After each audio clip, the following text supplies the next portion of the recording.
Mario Santiago, 49 years old, isa pong pastor ng Born Again Christian.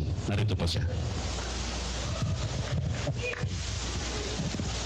Magandang pagbati po, mapagpalang pagbati sa inyo, Brother Eli. Ako lang po ay may katanungan po sa gabing ito. Ano po bang reliyon ang makapagliligtas sa tao? Ilan po? Unang-una, kapatid na Mario, salamat sa pagdalo mo. Walang ibang relihiyong makapagliligtas sa tao kundi ang relihiyon ni Kristo. Dapat alam natin na may relihiyon si Kristo. Yung iba, inilalagay sa isang perspektiba para alisin ang relihiyon. Hindi raw makakapagligtas ang relihiyon kasi ang makakapagligtas daw si Kristo. Hindi nila itinuturo na si Kristo may relihiyon. Si Kristo mismo may relihiyon.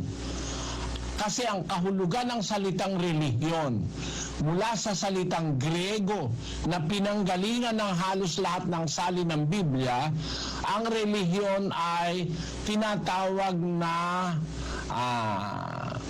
sa Grego ay threskia. Sa Latin ay religion, no? Religare. Sa English ay religion, sa Kastila ay religion, sa Latin religare.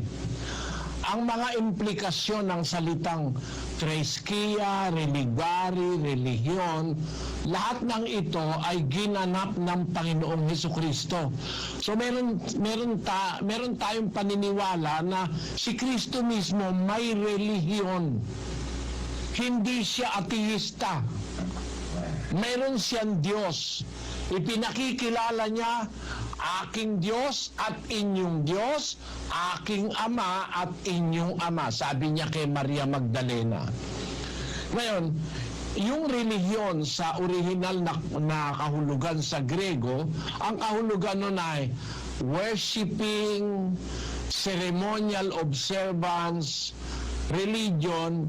Ang salitang ginagamit sa Grego ay threskia, which is ceremonial observance, religion, and worshiping. Si Kristo sumamba o nag-worship sa Diyos. Tinuro niya yung tamang pag-worship. Tinuro niya. Sa 4:23-24 ng Juan, sinabi niya na ang ganito, basahin natin.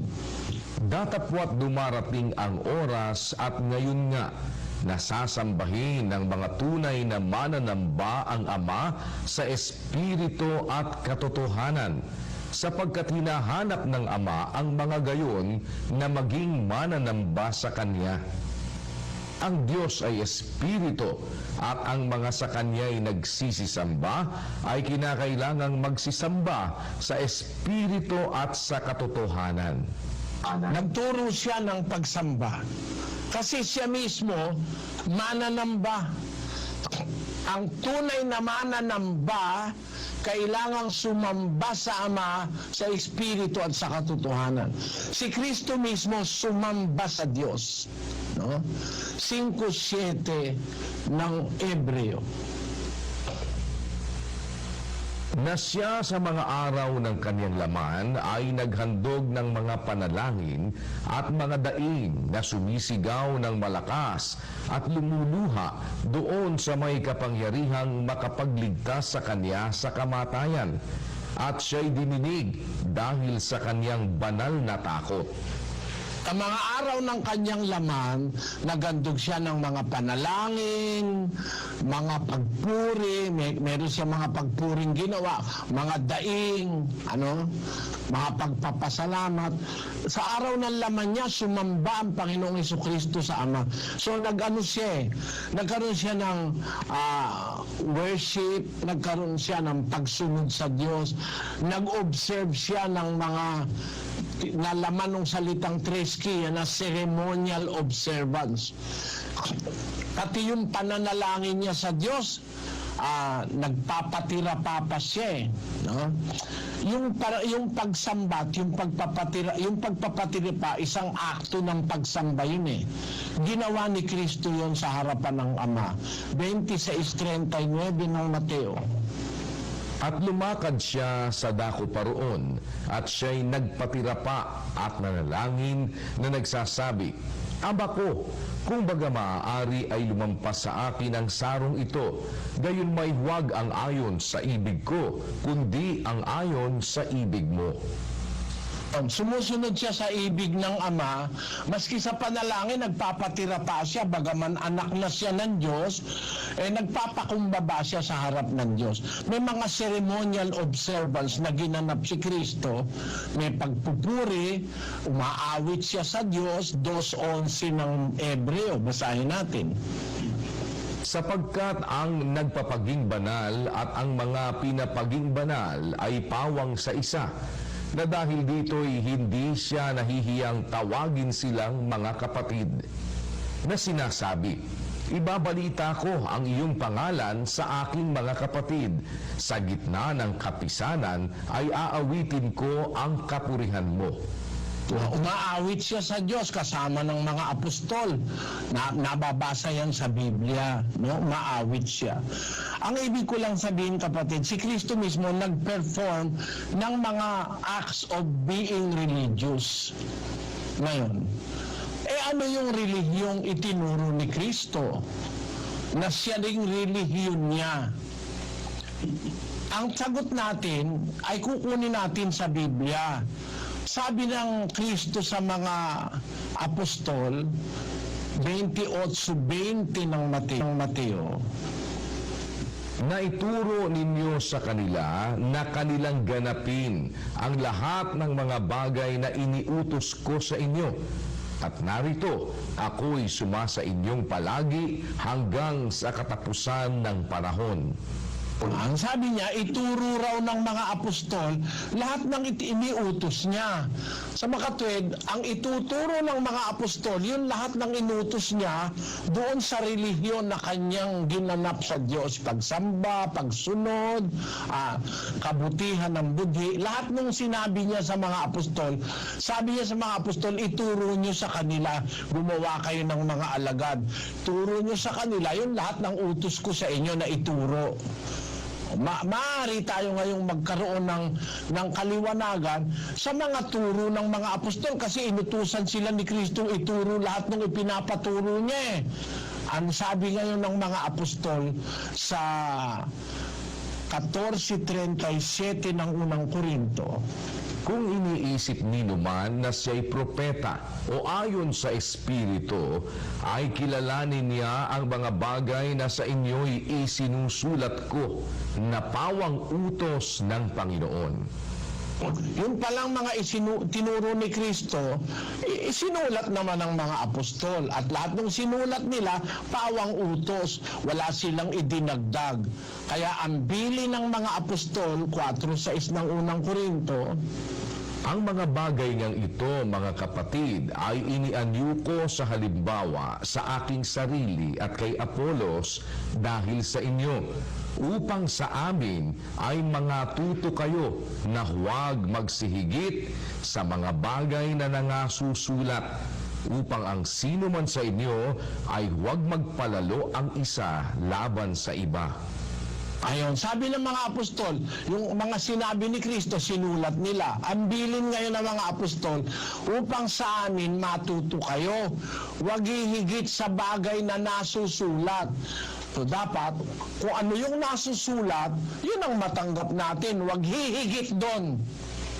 Yun ang bilin kasi maliwanag ang instruction ni Kristo. Turo nyo yung mga tinuro ko sa inyo na mga utos. Mga apostol, sinulat naman nila yung mga utos, lahat. Tapos, sabi ng mga apostol, mag-aral kayo, matuto kayo sa amin, huwag higit sa nakasulat. Kaya kung ano yung nakasulat, yun ang turo ni Kristo, yun ang relihiyon na itinuro ni Kristo. Ang mga apostol ang nagsulat. Kung ano yung relihiyon, yung pagsamba, pagsunod, mga aral, lahat ng utos, isinulat ng mga apostol. Sabi nila ngayon, matuto kayo sa amin, wag hihigit sa nakasulat. Ngayon, ang isinulat na iglesia ng mga apostol, hindi born again, kapatid. Ang naisulat ng mga apostol, iglesia ng Diyos, sa humigit kumulang 11 talata ng Biblia, nakasulat ang salitang iglesia ng Diyos. 20-28 ng gawa. Ang iglesia ng Diyos. 20-28 ng gawa. Ingatan ninyo ang inyong sarili at ang buong kawan na sa kanila'y ginawa kayo ng Espiritu Santo na mga obispo upang pakanin ninyo ang iglesia ng Diyos na binili niya ng kanyang sariling dugo.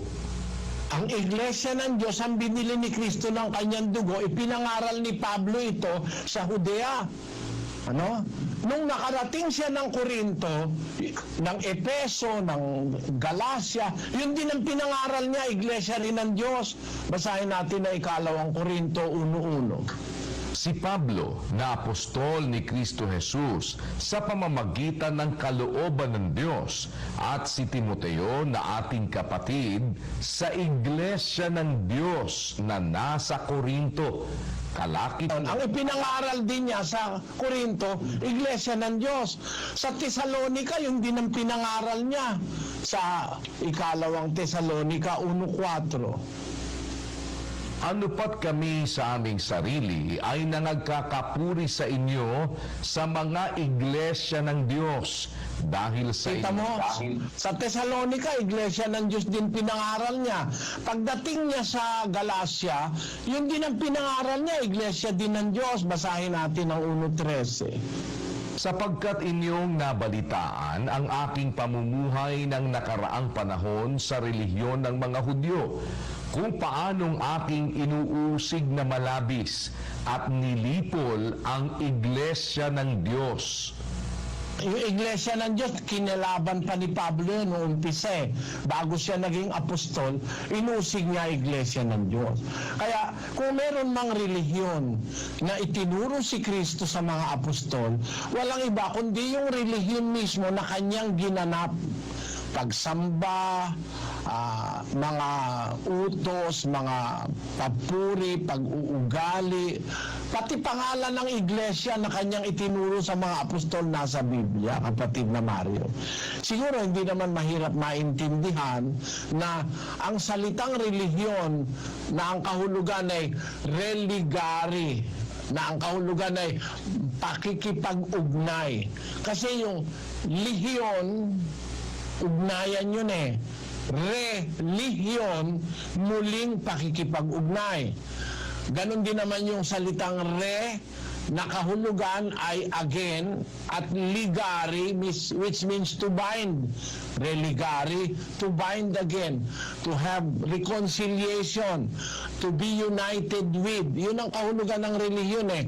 Pag tayo makikisama kay Kristo sa kanyang relihiyon, ang gaganapin natin yung lahat ng itinuro ng mga apostol. At ang isa sa mga dapat nating maintindihan, may iglesia na itinayo si Kristo, at yung iglesia na yun, doon tayo dapat pasakop. Yun ang iglesia ng Diyos. Sana naunawaan mo, kapatid na Mario.